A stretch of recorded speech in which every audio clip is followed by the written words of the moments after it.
যখনই রাজনীতিবিদরা শান্তিপূর্ণ উপায়ে ক্ষমতা হস্তান্তরের সাংবিধানিক প্রক্রিয়াকে বিকৃতি সৃষ্টি করেছেন, তখনই ক্ষমতা এই ব্যবস্থা ভেঙে পড়েছে এবং এর চেয়ে সবচেয়ে বড় এটার ভিকটিম শিকার হয়েছেন রাজনীতিবিদরা নিজেরা। রাজনীতিবিদরা এর ফলে সবচেয়ে বেশি কষ্টের শিকার হয়েছেন।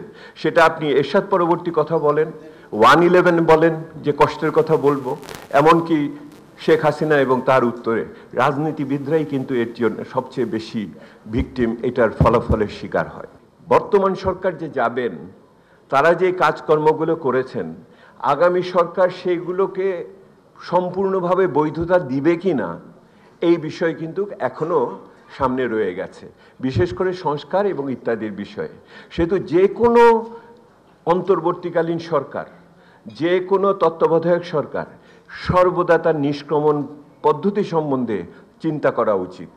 এই সরকারকেও সেটা করার সময় এসে গেছে, এক্সিট পলিসি চিন্তা করার সময় এসেছে এবং একই রকমভাবে এটাকে যেটা করলে ডিউটি কমপ্লিশনের রিপোর্ট দেওয়ার সময় হয়ে গেছে।